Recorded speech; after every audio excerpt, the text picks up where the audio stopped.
que é o processo normal pelo qual nós pecamos. Primeiro a gente vê, depois a gente cobiça e terceiro a gente toma e pratica. Uma regra boa que eu tenho comigo e que eu procuro praticar é a regra da segunda olhada.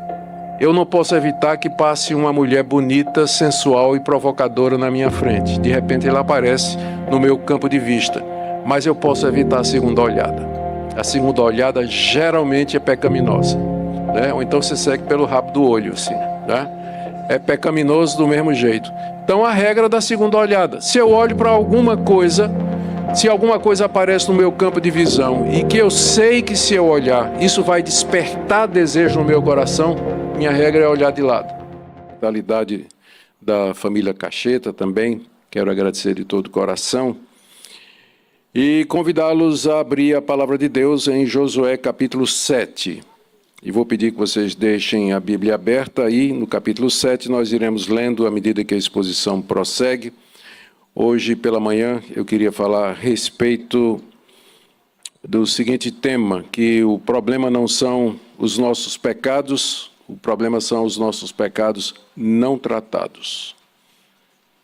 Os nossos pecados. Ou se você quiser colocar de outra maneira, se Deus é por nós, quem será contra nós? Mas se Deus for contra nós, quem é que será a nosso favor? Josué capítulo 7, do verso 1 até o final, todo o capítulo, os irmãos deixem em aberto que nós vamos primeiro ambientar o capítulo. Esse capítulo narra a história de como um soldado de Israel desobedeceu a aliança e as ordens de Deus e ele tomou do despojo da cidade de Jericó que Deus havia entregado na mão dos israelitas. Essa ação individual de Acã ocasionou que a ira de Deus se derramasse sobre o povo como um todo e na próxima batalha, em vez de vitória, Israel experimentou derrota por conta da desobediência. Desobediência trouxe a derrota. Josué e os anciãos de Israel ficaram desesperados porque não entendiam porque a derrota tinha chegado e, em desespero, eles clamaram a Deus e oraram a Deus pedindo orientação. A desobediência trouxe derrota, que trouxe desespero. Mas Deus trouxe direção, mostrando para Josué o que eles deveriam fazer para resolver o problema do pecado que Acã havia cometido. E feito isso, seguindo as ordens de Deus, Josué e os líderes fizeram a descoberta do que havia acontecido. E o final do capítulo mostra a disciplina de Deus sobre o povo, particularmente sobre Acã. A desobediência traz a derrota, provoca desespero, mas Deus nos dá direção para a descoberta e, finalmente, a disciplina. Essa é a estrutura do capítulo e nós vamos parte por parte pedindo que o nosso Deus nos ajude a entender e aplicar o nosso coração. Em primeiro lugar, a desobediência de Acã, está aí no verso 1.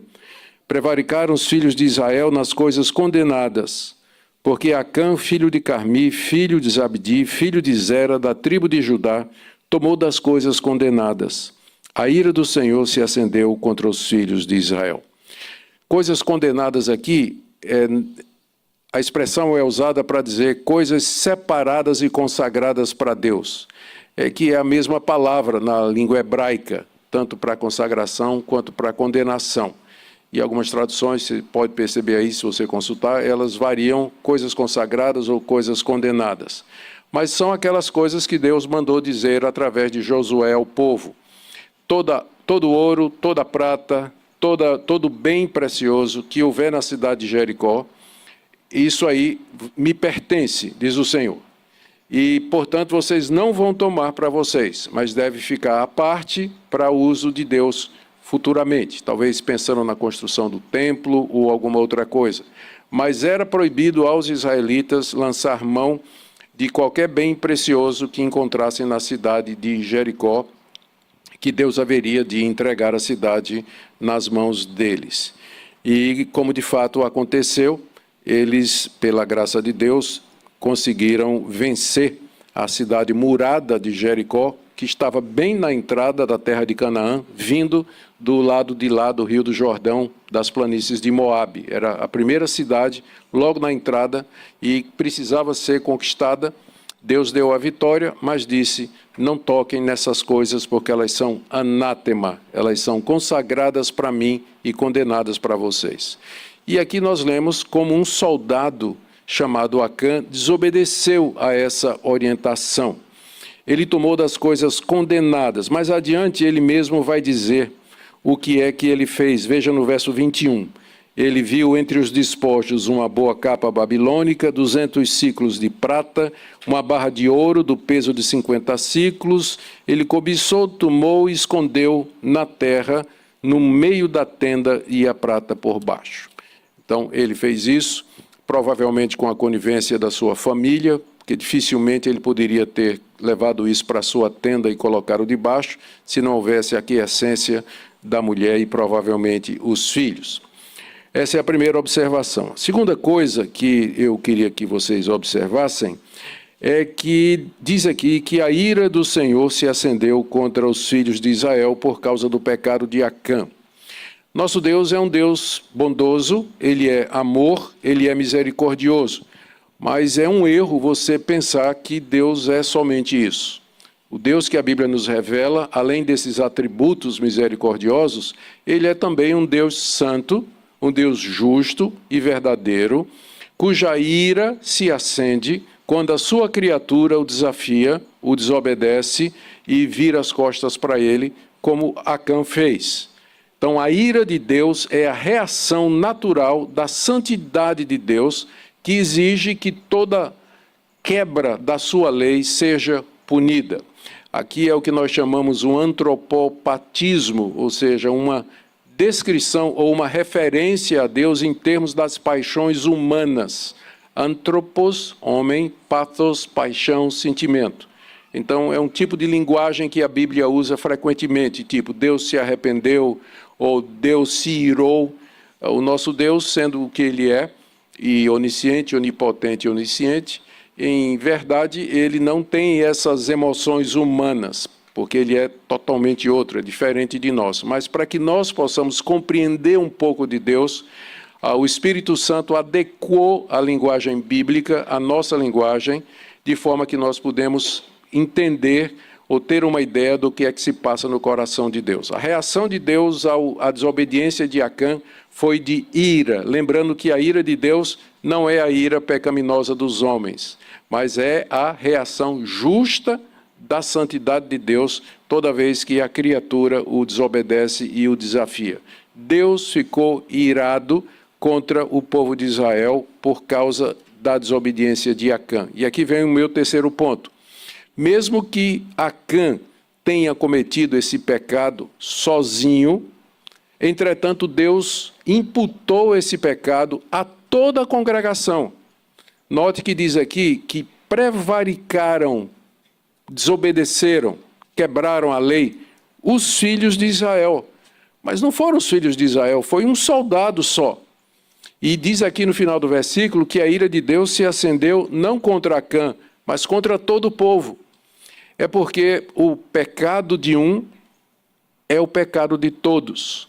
A Bíblia descreve a igreja em termos que nos mostram que nós somos membros uns dos outros. Há metáforas como, por exemplo, Jesus disse, eu sou a videira verdadeira, eu sou o tronco e vocês são os galhos.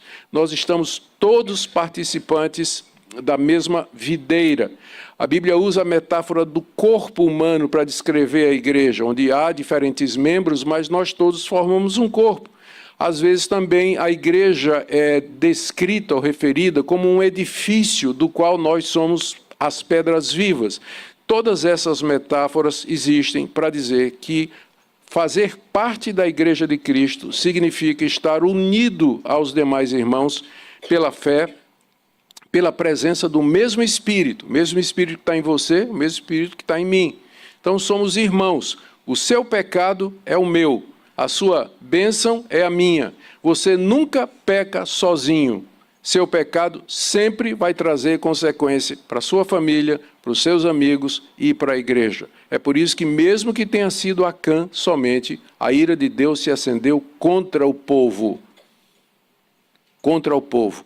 Então, pense nisso a próxima vez que a tentação chegar diante de você. Haverá consequências, e elas não serão somente sobre você, mas sobre todos aqueles que estão ligados e próximos a você, como nós lemos aqui e no restante da Escritura.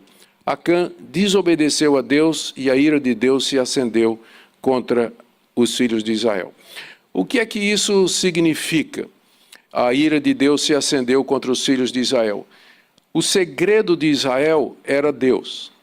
Israel atravessou o rio Jordão, acampou-se nas planícies de Moabe e estava pronta para começar a conquista da terra. Os moradores de Canaã eram 7 povos muito mais poderosos militarmente do que os israelitas. Os israelitas eram um conglomerado de 12 tribos. Aqui não tinha um preparo militar, que fazia 40 anos haviam vagado pelo deserto, não tinha equipamento para a guerra, não tinha armamento suficiente, seus jovens e soldados não eram treinados para o combate, e eles agora tinham que enfrentar, por exemplo, os amorreus, os perezeus e todos aqueles povos que habitavam do lado de cá do Jordão, e que eram muito mais bem preparados, cidades muradas, exército treinado, armamento, carros de ferro, que nós vamos, à medida que você vai lendo Josué, você vai ver isso aí. Então, era, humanamente falando, impossível Israel tomar aquela terra por meio do combate. Mas o segredo de Israel era Deus. Deus estava com a nação de Israel. Tanto é que nós lemos no capítulo 6, como Deus entregou a cidade de Jericó. Os muros caíram pelo poder de Deus. E Israel entrou na cidade de Jericó, saqueou, destruiu tudo, prendeu os que não tinham morrido. Tudo isso porque Deus estava com Israel. E esse é, até hoje, o segredo da igreja. Nós não precisamos de muitos recursos, não precisamos de muitas estratégias. O que nós precisamos é que Deus esteja ao nosso lado, porque se Deus é por nós, quem será contra nós? O segredo da igreja é ter Deus ao lado dela. Agora, na hora que o pecado entra, a ira de Deus se acende contra o seu povo, e o que Deus faz é retirar a sua graça, a sua mão, retirar o seu poder. E, como resultado, a igreja, o povo de Deus, se vê sozinho, sem a sua arma principal, que é a presença do Todo-Poderoso. E aí, o que é que aconteceu? Com Deus, Israel conseguiu derrotar Jericó. Sem Deus, não conseguiu derrotar nem a cidade de Ai, uma cidade minúscula comparada a Jericó. Vejam como aqui é registrado a derrota de Israel, uma vez que Deus não estava mais com eles. Lendo a partir do verso 2, vamos até o verso 5. Enviando, pois, Josué de Jericó alguns homens a Ai, que está junto a Bet-Aven, ao oriente de Betel, falou-lhes dizendo: subi e espiai a terra. Subiram, pois, aqueles homens e espiaram Ai. E voltaram a Josué e lhe disseram: não suba todo o povo, subam uns 2 ou 3 mil homens a ferir Ai. Não fatigueis ali todo o povo, porque são poucos os inimigos. Assim subiram do povo uns 3 mil homens, os quais fugiram diante dos homens de Ai. Os homens de Ai feriram deles uns 36, e aos outros perseguiram desde a porta até as pedreiras, e os derrotaram na descida, e o coração do povo se derreteu e se tornou como água. A essa altura, Josué não sabia o que tinha acontecido. Josué, o comandante das forças de Israel, líder espiritual que substituiu Moisés. Ele não sabia que Acã havia pecado, e muito menos que Deus havia se retirado. Então, ele, como estrategista, ele manda primeiro que espias adquiram inteligência militar para a próxima cidade no caminho, que é a cidade de Ai, uma cidade bem menor. E os espias voltam dizendo: a cidade é menor, é menos preparada, então não precisa mandar todo o exército. Lembrando que no último censo, Israel tinha 600 mil e poucos homens que eram capazes para a guerra. Quase 1 milhão. A totalidade de Israel, com mulheres e crianças, devia a essa altura ser 1,5 milhão, mais ou menos, dos quais 600 mil homens eram preparados para a guerra. E Josué, então, quando viu a informação, sem saber que Deus não estava mais com eles, disse: vamos mandar 2 ou 3 mil, um pelotão, para poder derrubar a cidade de Ai. Pensando, nós conseguimos derrubar Jericó com Deus ao nosso lado. Ai é muito menor, não representará problema. E ele subestimou o poderio inimigo. Foram 2 ou 3 mil soldados, 20 quilômetros de ladeira acima, era onde mais ou menos ficava Ai, da distância do acampamento deles em Moabe, e os homens enfrentaram a cidade de Ai e foram derrotados. Impensável isso aí. Foram completamente derrotados. E eles desceram a ribanceira abaixo, correndo, né? Diz aí que os homens de Ai feriram 36, ou seja, 36 soldados morreram. Vejam as consequências do pecado de Acã. Não é? 36 pais de família morreram naquele combate, e os outros perseguiram desde a porta da cidade até as pedreiras, e os derrotaram na descida. Né? Como eu disse, Ai ficava 20 quilômetros acima, pelo caminho das pedreiras, e aí eles tiveram que descer fugidos e perderam 36 soldados. E o resultado, diz aí o final do verso 5, que o coração do povo se derreteu e se tornou como água, porque ninguém esperava essa derrota. Ninguém esperava. E o povo perdeu o ânimo, o povo começou a temer que agora ia todo mundo ser destruído. Essa vitória daria ânimo aos cananeus e que diriam: nós podemos derrotar essa multidão. E agora a guerra parecia tomar a balança parecia pender para o lado dos inimigos. A desobediência trouxe a derrota, porque o segredo da igreja é Deus. E só tem uma coisa que faz com que Deus se torne contra nós: o pecado. Não o pecado em si, porque se tratado, Deus nos perdoa, mas o pecado não tratado, o pecado escondido, o pecado oculto, que Deus vê e Deus conhece. E uma vez que isso acontece, então ele se retira e nós somos derrotados diante dos nossos inimigos. Daí vem o desespero, particularmente da liderança, que não entendeu o porquê da derrota.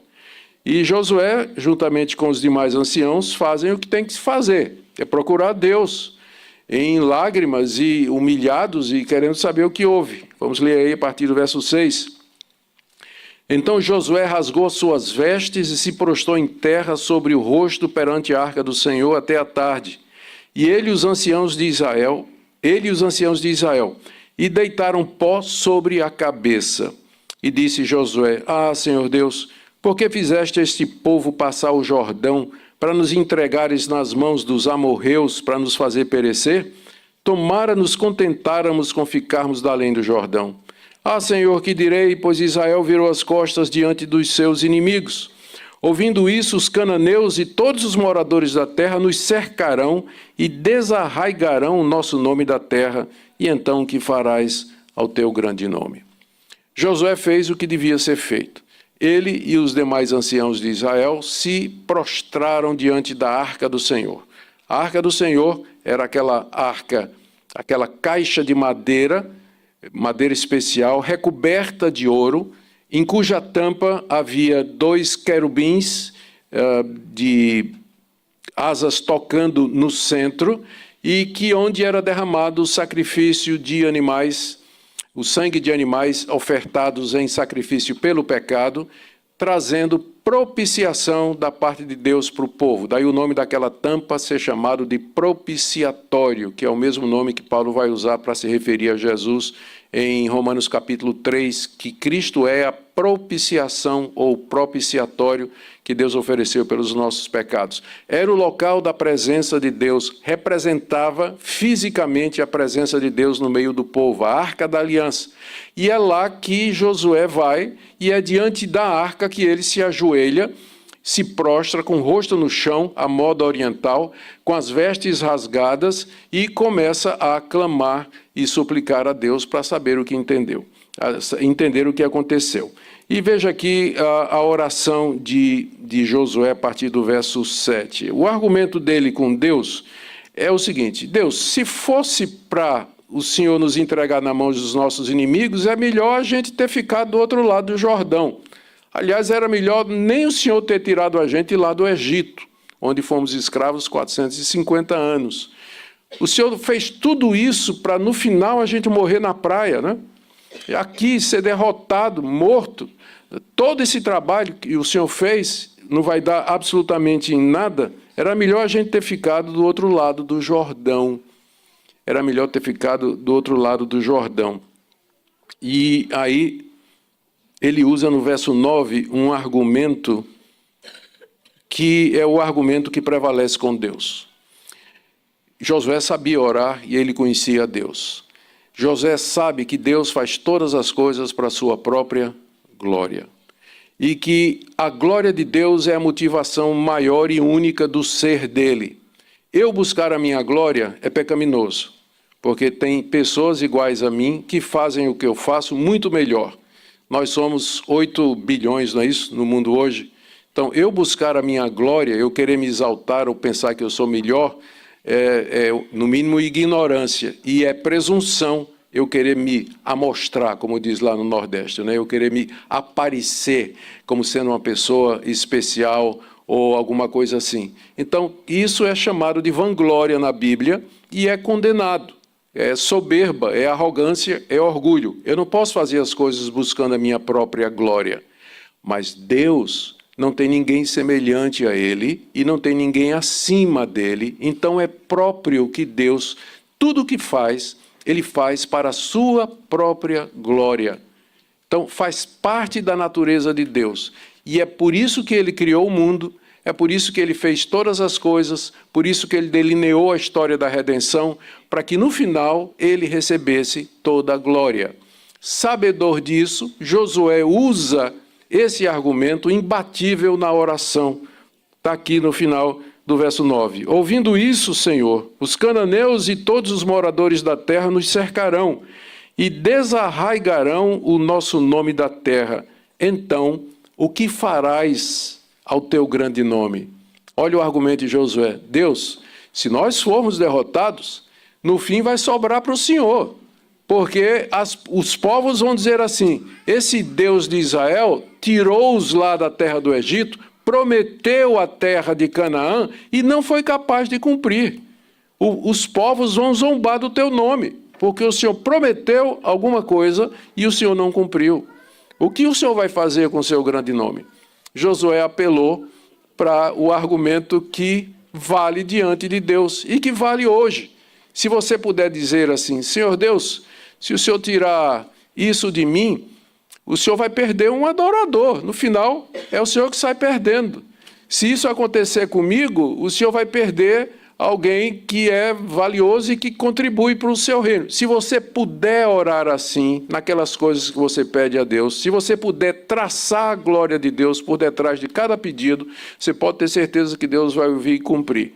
Por que é que Deus, Tiago diz, por que é que a gente pede e não recebe? Porque pedimos mal para esbanjarmos nos nossos prazeres. A motivação está errada.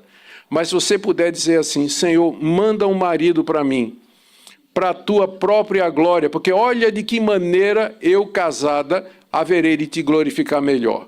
Na criação de filhos aos pés do Senhor, numa demonstração de gratidão, que eu eternamente serei grata a ti, porque o Senhor me deu um marido, e assim por diante. Então, se você puder argumentar, é sinal de que essa sua petição é legítima.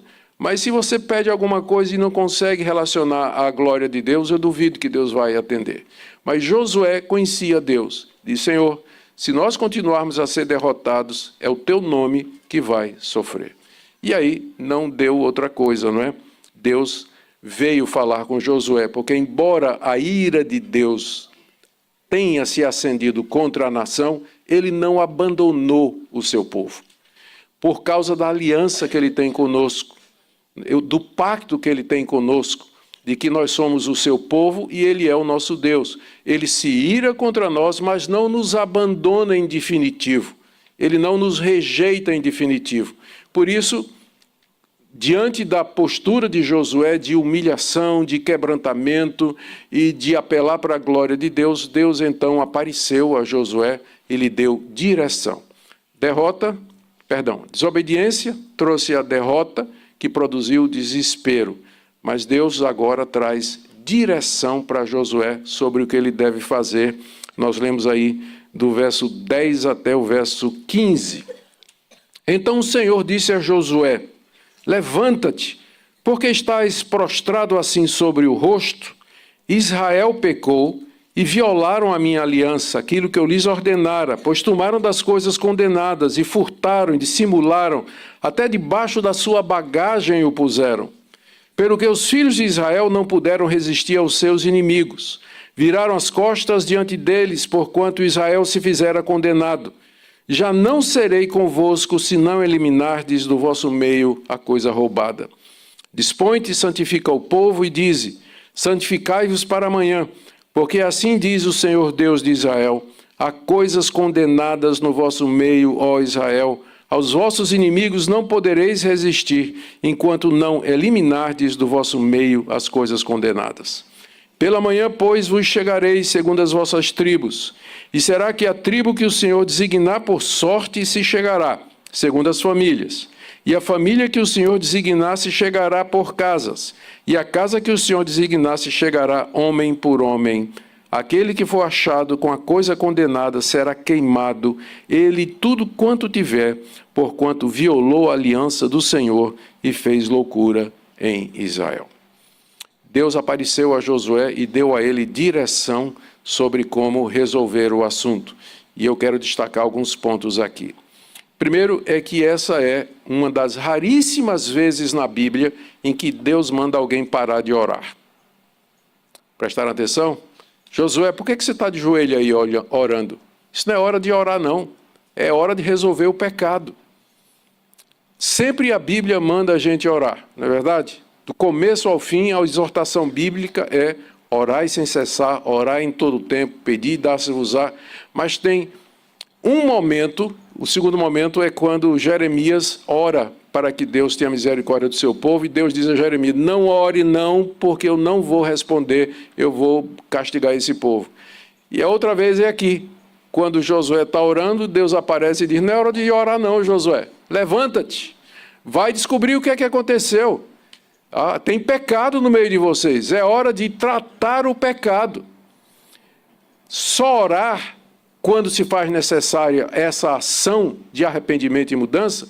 Você pode orar até o dia do juízo, não será ouvido, porque tem que resolver o problema do pecado. Num certo sentido, Jesus colocou esse mesmo princípio quando ele disse que se nós chegarmos no altar para trazer a nossa oferta e nós lembrarmos que o irmão tem alguma coisa contra nós, nós devemos parar ali o que nós estamos fazendo, primeiro nos reconciliar com o nosso irmão, para depois prestar culto. Ou seja, é um princípio bíblico, não só do Antigo Testamento, mas do Novo, que orar é importante e é bom, mas não substitui a confissão de pecados, a retratação, reparação, restituição, reconciliação que os nossos pecados, às vezes, exigem, as consequências dos nossos pecados exigem. Então, essa é a primeira coisa. Deus apareceu e mandou Josué parar de orar, porque era hora de tratar os pecados, tratar aquilo que tinha acontecido. Em segundo lugar, note, mais uma vez Deus fala se referindo à nação toda. Israel pecou, verso 11, violaram, plural, tomaram, plural, furtaram, dissimularam, puseram. Por isso os filhos de Israel não puderam resistir. Deus continua tratando como se o pecado fosse de toda a nação, embora tenha sido somente de uma pessoa. Como eu disse, você não peca sozinho.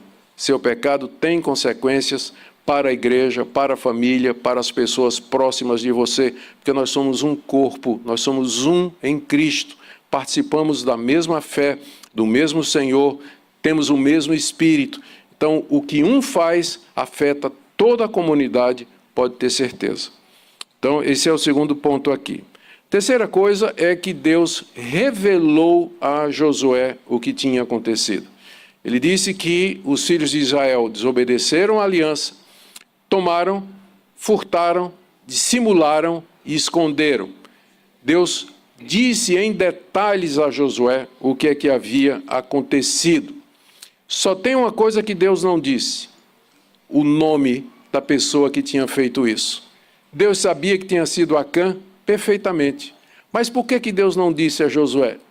Porque ele disse aqui o que é que tinha acontecido. Vocês foram derrotados porque vocês pegaram das coisas proibidas e vocês trouxeram para dentro do arraial.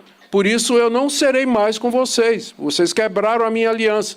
Deus sabia que tinha sido Acã perfeitamente. Por que Deus não disse a Josué?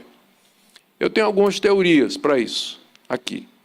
A primeira é que Deus queria que a nação de Israel participasse no processo da descoberta e da correção do que tinha sido feito, já que Deus estava tratando o povo como culpado pelo que tinha acontecido.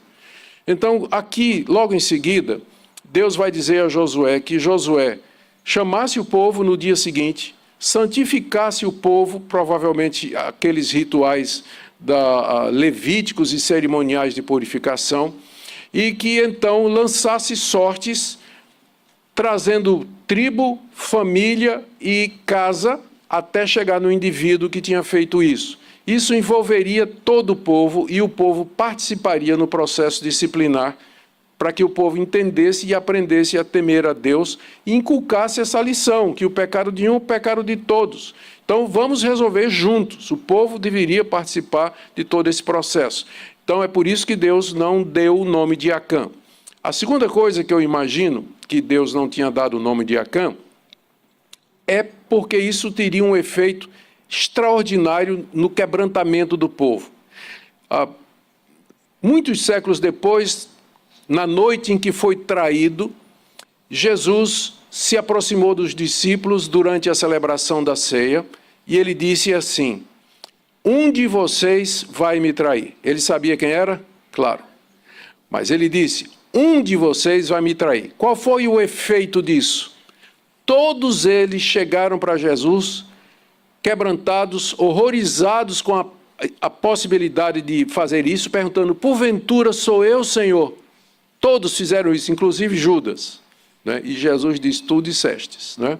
Mas os outros 11 vieram quebrantados, penitentes diante de Jesus, diante da possibilidade de que eles seriam a causa pela qual o mestre seria traído. Então, essa indefinição, um de vocês, provocou esse quebrantamento nos discípulos, porque cada um deles se viu como candidato e possível perpetrador daquilo que foi dito que alguém haveria de trair. Eu imagino que naquela noite, depois que Josué chamou o povo e disse: amanhã nós vamos descobrir, Josué explicaria ao povo a razão da derrota, que tinha coisas roubadas de Jericó no meio, e que no dia seguinte lançariam sortes, tribos, famílias, casas, até chegar no responsável. Aí eu imagino naquela noite, não é? O pessoal o chefe de família reunindo seus filhos e dizendo: foi você que fez isso? Foi você que fez isso? Orando e perguntando, sondando o coração, se examinando, prescrutando a vida, fazendo um levantamento do que tinha acontecido, cada um preocupado em ter sido a causa da derrota de Israel. Eu creio que essa foi a razão, porque houve choro naquela noite, quebrantamento, sondagem de coração, pessoal humilhado diante de Deus e dizendo: ó Deus, eu não quero ser pedra de tropeço, que não tenha sido eu, que não tenha sido ninguém da minha família, ninguém próximo de mim que fez isso. Uma atitude de quebrantamento provocada pela indefinição, quando Deus revelou o que tinha acontecido, mas não totalmente. E eu penso também numa outra possibilidade. Deus queria dar uma oportunidade a Acã dele vir à frente espontaneamente e dizer assim: não precisa fazer isso, Josué, porque quem fez isso fui eu. É tão bom quando a pessoa que peca, ela voluntariamente se apresenta, confessa o seu pecado, assume as consequências e pede que Deus a restaure. Eu me lembro é ruim quando a pessoa confessa porque foi apanhado. Eu me lembro de um caso, quando eu era pastor lá no Recife, muitos anos atrás, que chegou uma senhora no meu gabinete, só um minutinho.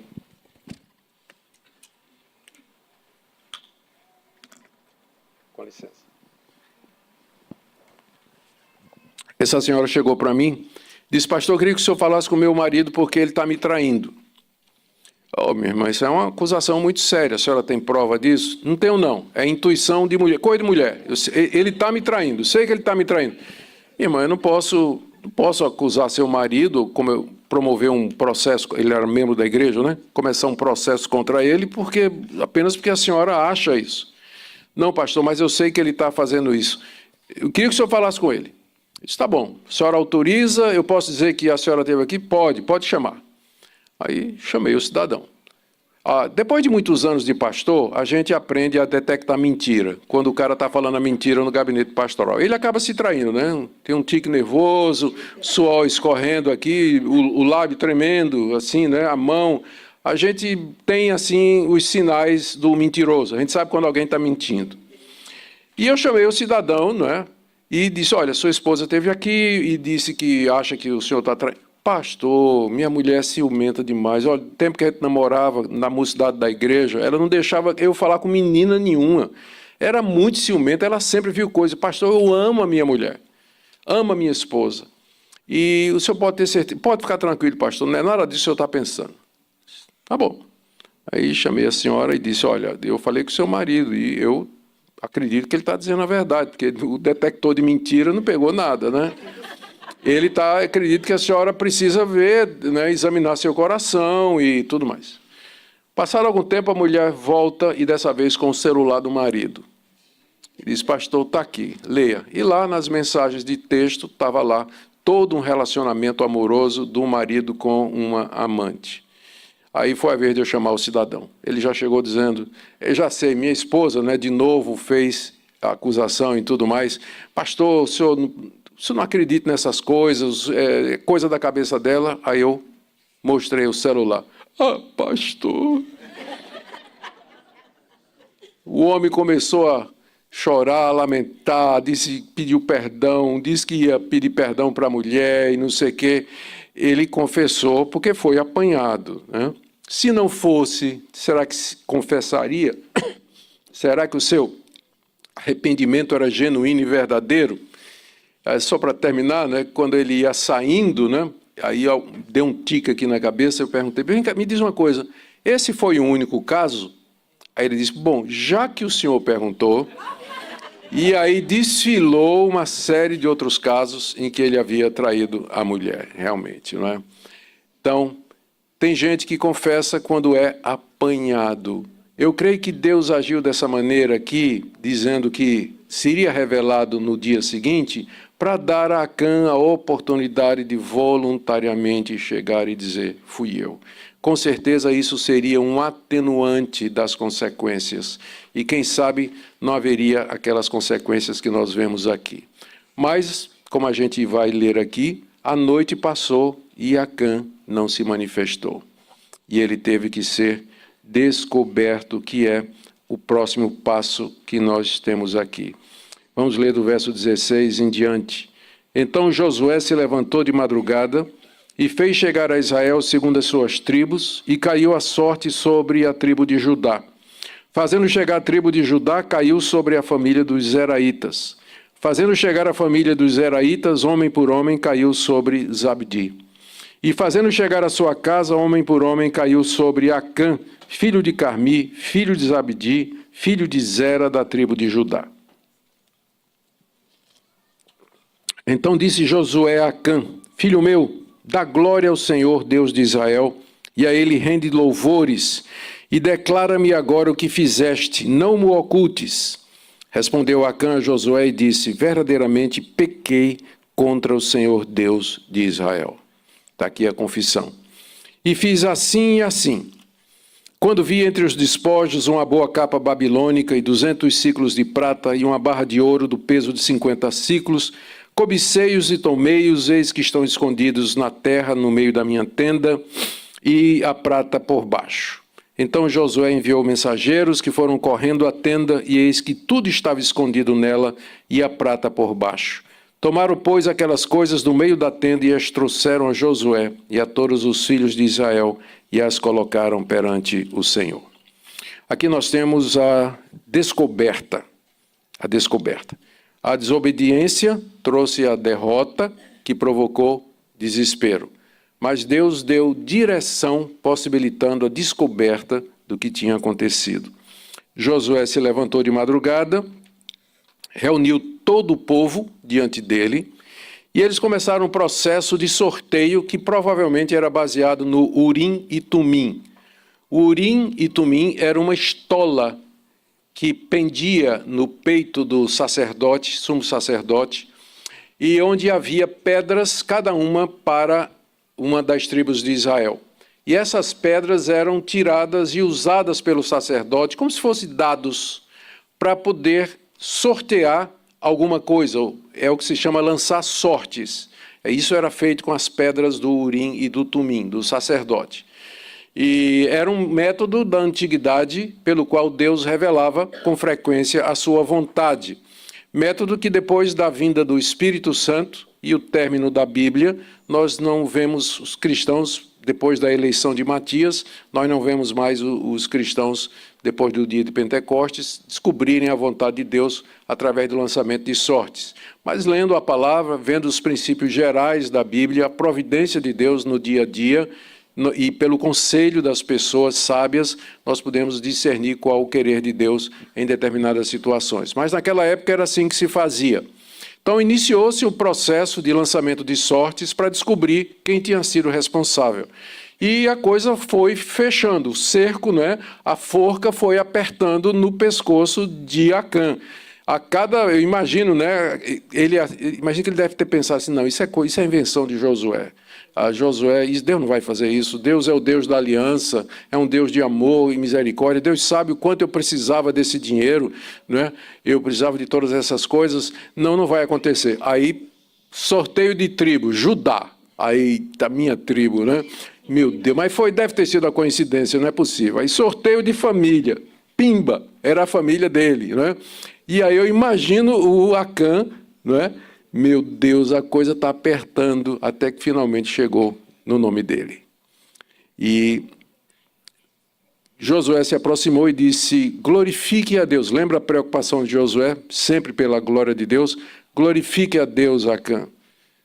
Faça pelo menos alguma coisa que traga glória ao nome de Deus. Então confesse, diga o que é que você fez. E nós temos a confissão de Acã aqui. Eu tinha dito a vocês que pessoas que confessam porque são apanhadas, elas podem produzir uma confissão fake, porque foram apanhadas e não tem o que fazer. Mas é melhor a pessoa confessar, ainda que apanhada, do que manter o pecado oculto o restante da sua vida. Então, Deus às vezes é tão misericordioso que Ele permite que o pecador seja apanhado. Quando Deus ama uma pessoa, quando Deus ama uma pessoa, Deus vai permitir que os erros dela aflorem para que sejam tratados do lado de cá da eternidade. Para que, ao passar o Jordão, passe em paz e reconciliado com Deus. Então, num certo sentido, foi uma demonstração de amor para com Acã. Porque o oposto é quando Deus diz ao pecador, seja feita a tua vontade.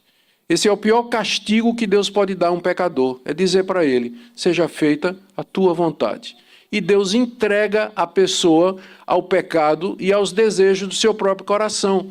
E a pessoa vai afundando cada vez mais e, ao morrer, ela tem uma conta enorme para prestar diante de Deus, que só pode ser paga com a condenação eterna. Mas Deus teve misericórdia desse soldado e permitiu que o pecado dele viesse à tona. E a confissão de Acã parece muito sincera e verdadeira por algumas razões que eu vou dizer aqui. A primeira delas é que é idêntica à confissão que o rei Davi faria muitos anos depois, quando foi também apanhado depois de ter cometido adultério com Batseba. Deus mandou o profeta Natã, que meteu o dedo no nariz de Davi e disse, tu és o homem. tu és o homem. E Davi responde exatamente com essas mesmas palavras. A construção no hebraico é idêntica. Verdadeiramente pequei contra o Senhor Deus de Israel. É a mesma confissão que Davi faria. E Deus perdoou Davi. Então, existe uma possibilidade de que esse soldado, ao ser apanhado, ele realmente caiu em si e ele disse, eu pequei, agora eu entendo que eu verdadeiramente pequei diante do Deus de Israel. Ele entendeu que o pecado dele não foi somente contra os seus irmãos, mas que ele havia pecado contra Deus. A outra coisa que chama a atenção aqui e que mostra que essa confissão provavelmente foi verdadeira, é fruto de um arrependimento genuíno, é que ele deu todos os detalhes. Na minha experiência de pastor, quando uma pessoa faz uma confissão geral, né? Agora, quando ele é específico e ele diz exatamente o pecado, todos os detalhes que ele cometeu, as chances de que é uma confissão sincera são grandes.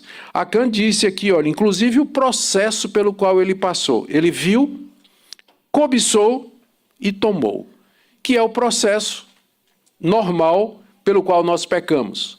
Primeiro a gente vê, depois a gente cobiça e terceiro a gente toma e pratica. Uma regra boa que eu tenho comigo e que eu procuro praticar é a regra da segunda olhada. Eu não posso evitar que passe uma mulher bonita, sensual e provocadora na minha frente. De repente ela aparece no meu campo de vista, mas eu posso evitar a segunda olhada. A segunda olhada geralmente é pecaminosa, né? Ou então você segue pelo rabo do olho, assim, né? É pecaminoso do mesmo jeito. Então, a regra da segunda olhada. Se eu olho para alguma coisa, se alguma coisa aparece no meu campo de visão e que eu sei que se eu olhar, isso vai despertar desejo no meu coração, minha regra é olhar de lado. Vejo uma vez, não pude evitar a primeira, então, mas a segunda eu posso. Então, olha o pecado aqui. Acã diz, eu vi, em segundo lugar, cobicei. Se você não parar o processo, é isso que vai acontecer. E o terceiro passo, tomei. E o quarto passo, porque ele era crente e sabia que estava fazendo a coisa errada, escondi. Lembra de Adão e Eva? Não é a mesma coisa? Eva viu, cobiçou, tomou e os dois se esconderam. Ainda hoje é assim. Então, pare o processo no início. Cuidado em que você coloca os seus olhos, especialmente hoje, quando nós temos telas em todo lugar, e com um clique você pode entrar em sites pornográficos, imorais, tudo, e outras coisas que vão despertar em você aquelas paixões e os desejos que são contrários à palavra de Deus. Ao narrar em detalhes o que tinha acontecido, inclusive o peso dos objetos que ele tinha pegado aqui, Acã demonstra que a confissão era sincera. Mas tem outra coisa também que eu percebo aqui, que mostra a sinceridade da confissão de Acã, é que ele não colocou a culpa em ninguém. Eu já vi muitas confissões assim, pastor, eu pequei, mas, quando entra o mas na confissão, já é sinal de que não é quebrantamento verdadeiro.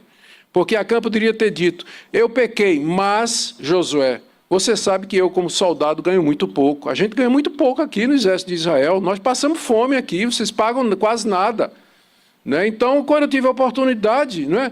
Ou então, tu não conhece minha mulher fica reclamando porque eu não compro vestido para ela, como a tua mulher, por exemplo, é bem vestida, ela fica reclamando que é um padrão de vida melhor. Você não sabe, minha mulher fica em cima de mim para eu ganhar mais. E ali eu vi uma oportunidade. Ele não botou a culpa no salário, não botou a culpa na mulher, não botou a culpa no vizinho, não botou a culpa em Deus, não botou a culpa em ninguém. Ele assumiu plenamente. Não tem nenhum mas aqui na confissão de Acã. Por isso eu creio que essa pode ter sido uma confissão de um coração que estava realmente arrependido por conta da misericórdia de Deus que mostrou-se para ele. E assim ele glorificou a Deus. Josué tomou as providências para ver se o que ele estava dizendo era verdade, mandou emissários e descobriram que era exatamente como Acã tinha dito. Tudo estava lá debaixo da tenda dele, tudo escondido lá no meio da sua tenda. E agora vem a disciplina ou destruição ou desgraça. Qualquer um dos três nomes cabe aqui nessa sessão. Então Josué e todo Israel com ele tomaram Acã, filho de Zera, e a prata e a capa e a barra de ouro, e seus filhos, suas filhas, seus bois, seus jumentos, suas ovelhas, sua tenda, e tudo quanto tinha, e levaram-nos ao vale de Acor. E disse Josué: por que nos conturbaste? O Senhor hoje te conturbará. E todo Israel o apedrejou, e depois de apedrejá-los, queimou-os. E levantaram sobre ele um montão de pedras que permanece até o dia de hoje. Assim o Senhor apagou o furor da sua ira, pelo que aquele lugar se chama o Vale de Acor até o dia de hoje. Acor, desgraça em hebraico.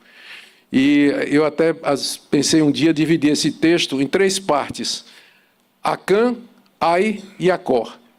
Né? São 3 nomes que classificam bem o que aconteceu aqui. O Vale da Desgraça. O que aconteceu?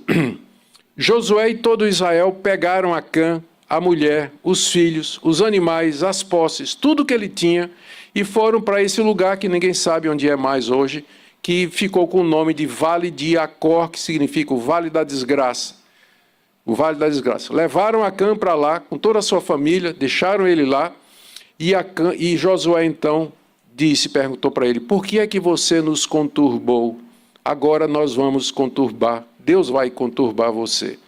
E aí todo Israel, note aqui a ênfase, todo Israel pegou em pedras e mataram por apedrejamento Acã, a mulher, os filhos, os animais e tudo que tinha. Você diz assim: mas pastor, isso não é muito severo, especialmente depois da admissão do pecado? Quando a gente confessa a Deus, não encerra o processo aí? Não. Às vezes, o pecado trouxe consequências que precisam ser tratadas. Por exemplo, uma coisa é eu cobiçar, uma coisa é eu ficar com raiva no meu coração contra uma pessoa e no meu íntimo desejar que ela morra. Isso é a quebra do mandamento: não matarás. Outra é eu pegar uma arma e dar um tiro naquela pessoa. É o mesmo pecado, eu quebrei o mesmo mandamento, só que no segundo caso, as consequências são diferentes e exigem, e há agravantes que fazem com que o pecado seja tratado de maneira diferente. Você pode até pedir perdão a Deus porque você matou aquela pessoa. Deus vai lhe perdoar, mas você vai ter que enfrentar as consequências. Talvez pena capital, dependendo do estado, a prisão perpétua e uma série de outras coisas. E Deus não vai livrar você disso. Você vai levar as consequências do seu pecado, por questões didáticas, para deixar claro, Deus deixar claro que ele não concorda com aquilo que aconteceu, para livrar o nome da igreja e do evangelho. Então é necessário a disciplina. Então, primeira coisa, com a pergunta, né, não foi muito sério, muito severo isso que fizeram com Acã diante do arrependimento dele? Primeiro, o arrependimento e o pedido de perdão não elimina o tratamento das consequências do pecado. Alguns pecados precisam ser tratados ainda que você se arrependeu, tem consequências que precisam ser encaradas. Segunda coisa, o pecado de Acã fez com que 36 homens morressem. E pela lei de Moisés, quem fosse responsável pela morte de pessoas teria que pagar com a própria vida. Então não há exagero aqui, está tudo indo de acordo com a lei de Moisés. Acã matou 36 pessoas por conta do seu pecado. E agora ele estava recebendo a pena capital. O envolvimento da mulher e dos filhos é provavelmente porque era impossível que Acã tivesse feito o que fez sem que a sua mulher e a sua família soubessem, uma vez que tudo foi escondido lá na tenda, que era o local onde todo mundo, onde a família toda estava participando. Mas mesmo que a família não soubesse, a esposa não soubesse, os filhos não soubessem, ainda assim Deus nos trata como família, como um corpo só. Castigo a maldade dos pais nos filhos até a 3ª e 4ª geração daqueles que me aborrecem. Então, era necessário limpar o nome de Deus, deixar claro que Israel não concordava com aquilo, isso diante dos amorreus, e também mostrar as consequências práticas da desobediência a Deus. Por isso, foi feito o que foi feito. E o texto termina dizendo que Josué mandou, o texto termina dizendo que o Senhor apagou o furor da sua ira. Lembra no verso 1? Essa passagem começa dizendo que a ira de Deus se acendeu. E termina dizendo que agora a ira de Deus se apagou. Porque Deus foi satisfeito. A justiça dele foi satisfeita, o pecado foi devidamente castigado e outra vez Deus estava com a nação de Israel. A partir daqui é só vitória. Sai conquistando uma cidade atrás da outra. Por quê? Porque Deus voltou a ser com ele. Mas uma coisa intrigante, né, no final de tudo isso é que Josué manda, no verso 26, levantaram sobre ele um montão de pedras que permanece até o dia de hoje. Quando o livro de Josué foi escrito, ainda se sabia onde era o Vale de Acor, e lá tinha um monumento de pedras, um montão de pedras que foi levantado sobre o cadáver de Acã e de toda a sua família. Aí a gente pergunta, geralmente a gente faz monumento para lembrar uma vitória, uma conquista, né? A gente tem aqueles generais com a espada na mão e tudo mais. Agora, fazer um monumento em cima do cadáver de pessoas que desobedeceram a Deus, com que objetivo? Eu tenho uma teoria. A teoria era essa. Com o passar dos anos, o israelita iria um dia passar ali na frente, no Vale de Acor, junto com seu filho. O filho ia olhar e dizer, pai, esse montão de pedras o que é? E ele dizia, vem cá, meu filho, eu vou te contar a história de Acã. Eu vou te contar que o segredo de Israel é Deus. Eu vou te explicar que se Deus é por nós, quem será contra nós? Mas se Deus for contra nós, nós estamos perdidos. Eu vou te ensinar que o problema não são os nossos pecados, mas o problema são os nossos pecados não tratados.